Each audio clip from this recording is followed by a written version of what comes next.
So my name is Someshri, and I am a postdoctoral fellow at IIT Madras, India.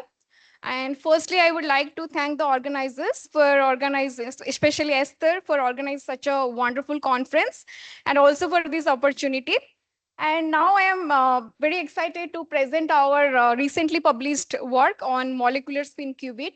So this is not essentially a purely biological system, but the bigger goal of the community is to achieve biosensing applications. And for that, the strategy is to gain deeper understanding and to apply it to biocompatible materials. I will also give a hint while discussing. And uh, I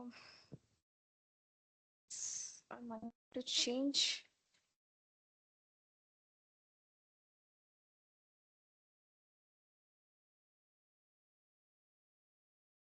Okay, thank you. Yeah, so before moving further, I am pleased to share that this work has been featured on the front cover of the Journal of Physical Chemistry A. And coming to introduction, so it is well known that paramagnetic molecules are promising spin qubit candidates as it can mimic the powerful NV center mechanism. And additionally, these exhibit other crucial properties which are important for qubits, like I have mentioned here. And more specifically, the transition metal complexes are very interesting, which can directly mimic the electronic and magneto-optical properties. And it has been experimentally synthesized.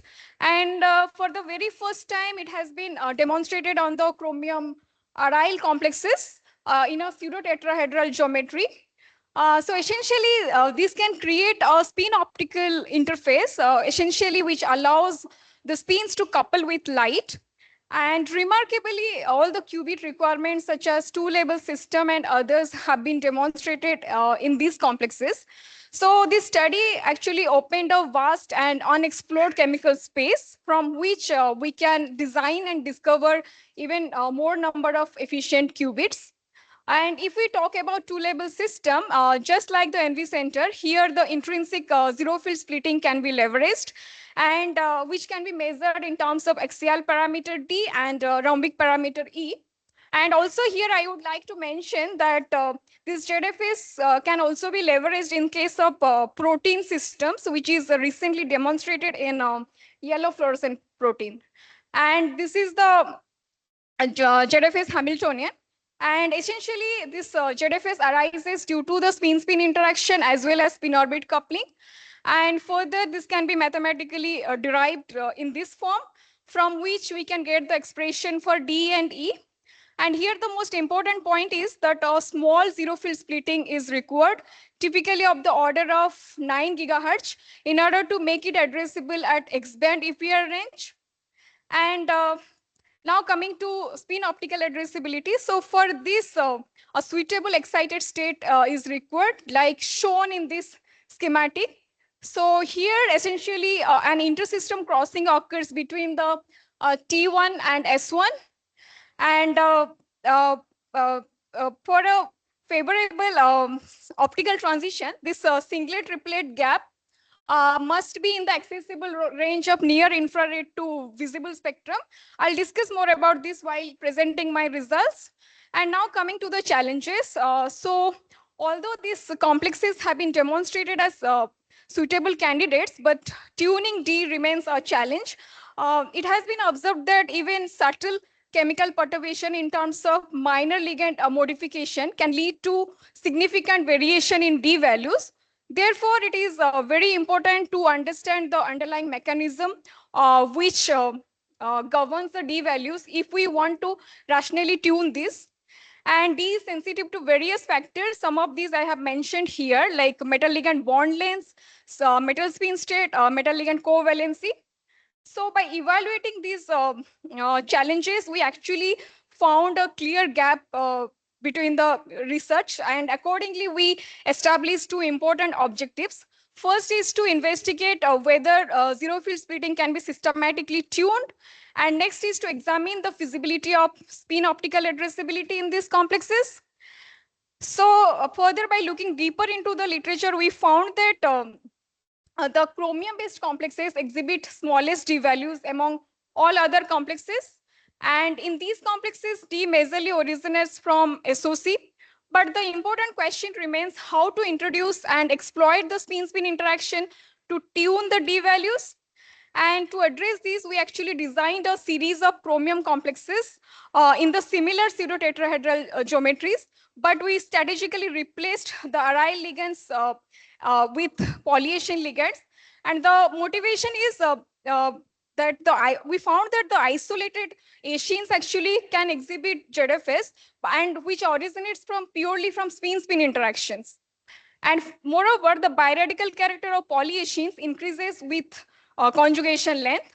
And here are the ligands and the corresponding complexes. So essentially, we have increased the ligand conjugation length by adding additional fused rings starting from benzene to naphthalene to anthracene to tetracene. And we named it as L1, L2, L3, L4 as per the number of rings. And accordingly, the complexes are named. And this is the computational methodology, but I will only discuss the results obtained from MS-CAS-PT2 and NEV-PT2. So I have divided the results into two parts. First, let's focus on zero field splitting. So here is the MS-CAS-PT2 results. If we look at the D values, we can see that all the values are below 9 gigahertz, which is the requirement for X-band EPR addressability. And E values are also found to be small. But what is interesting about these results is the trend. If we look closely, we can see that the D values are systematically increasing with conjugation length, starting from chromium benzene to chromium tetracene. So this actually proved that indeed D can be tunable in these complexes. And we try to understand the physical origin. So for that, we first looked at the bond length, and we could not find any direct correlation, unlike our previous study. But the partial charge analysis suggests that there is a ligand to metal charge transfer, which essentially suggests that the D originates from electronic interaction as well, rather than simply structural variation. So to gain deeper understanding, we actually turn to NEV-PT2, another reliable method. And here are the results. I will discuss each column systematically. First, if we look at the D values, we can see that these also systematically increasing, which actually confirmed the observed trend. And further, this D can be decomposed into DSS and DSOC. And DSS also exhibited the similar interesting trend. And to understand this, we actually computed the biradical character of the isolated polyacenes. And we found that there is a direct correlation with DSS. So based on this, it is our understanding that this increment actually increases the unpaired spin density, and which leads to the enhancement of magnetic spin-spin interaction between metal and ligand, which in turn increases the DSS. Further, DSOC also increases, just like the DSS, but as we can see the values, these are higher as compared to DSS. So clearly DSOC is the dominant contributor. And to understand this, we actually recall the fundamental formula. We say DSOC is directly proportional to the square of effective SOC constant. And interestingly, our data mirrors this mathematical relation. This is actually saying that the strength of SOC increases with increasing conjugation length, which actually contributes to the magnetic anisotropy. And another interesting fact is D is expected to be inversely proportional to the ligand field splitting energy delta. And again, our data agree with the expectation. But to understand more, we actually revisited the literature. And we found that among the reported complexes, that is chromium alkyl and aryl, the chromium alkyl exhibit smaller D values. And the reason is the dominant sigma bonding interaction, which makes the ligand field stronger. While in case of chromium aryl, it actually pi bonding interaction is dominant there. So it makes the ligand field splitting weaker, thus reduces delta. And to apply this concept in case of chromium achenes, we actually quantified the pi bonding interaction. And we found that indeed the pi bonding interaction increases with increasing conjugation length. Thus, it reduces the delta values. So as we can see, both these parameters rationalized the increase in TSOC values. Further, we have also analyzed the metal ligand covalency, but I am skipping this for time constraint. I'm coming to our second objective, spin optical addressability. So here I would like to recall that the singlet state must be present between the triplet state like shown in this schematic. Now, why is it important? Because when photo excitation happens from T0 to T1, instead of taking this direct de-excitation pathway, it can take this alternative pathway that is from T1 to S1 to T0. And this alternative route actually preferentially transfers all the population to the MS equals to 0 sublabel, which is actually the ket0 state of the qubit. So for that, we can say that this actually facilitates the optical addressability. Now to check if this ordering is present in case of our designed chromium machine series, we actually analyze the transition energies for all the complexes. And here is the plot. So interestingly, this expected ordering is present in case of all the complexes. But if we look at chromium benzene, we can see that there are two singlet states instead of only one. Despite this, the ordering remains intact. So it is expected not to hinder the optical addressability. And further, we have also analyzed the spin allowed DD transition absorption spectrum between triplet states in order to check the feasibility of optical transition. And here are the plots. And in the next slide, I have mentioned the key points.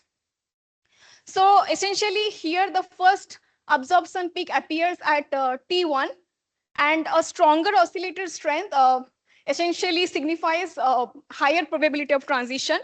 Now with this information, if we look at chromium benzene, we can see that there is a significant oscillator strength. This is a clear signature of excellent optical transition.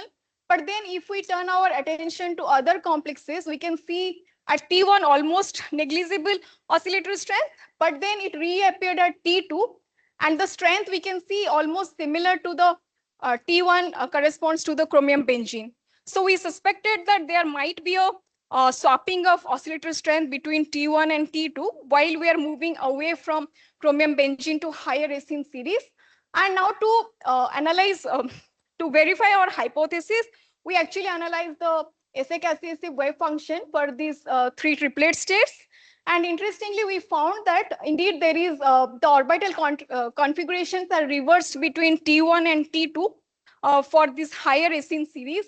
And as a result, the selection rule, which favored T0 to T1 transition for chromium benzene, now it allows, now it favors T0 to T2 transition for this larger racine complexes. So the data is available in the supplementary information, but essentially it clarifies that optical transition can happen for all the complexes, provided there will be a swapping of oscillator strength for higher racine complexes.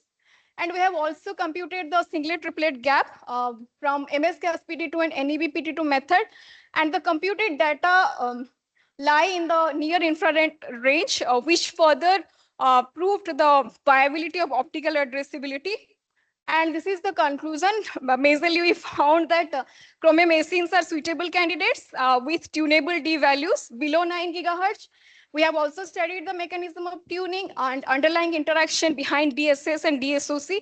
And finally, we found that a viable spin optical interface can be achieved for all the complexes. And here I would like to just mention our ongoing work. We're basically trying to replace the metals which are non-toxic and more biocompatible like titanium and iron with suitable ligands, which can be used for biosensor applications and as well as medicinal applications. So acknowledgement, my co-authors, the computational, I have used the computation, the HPC and funding and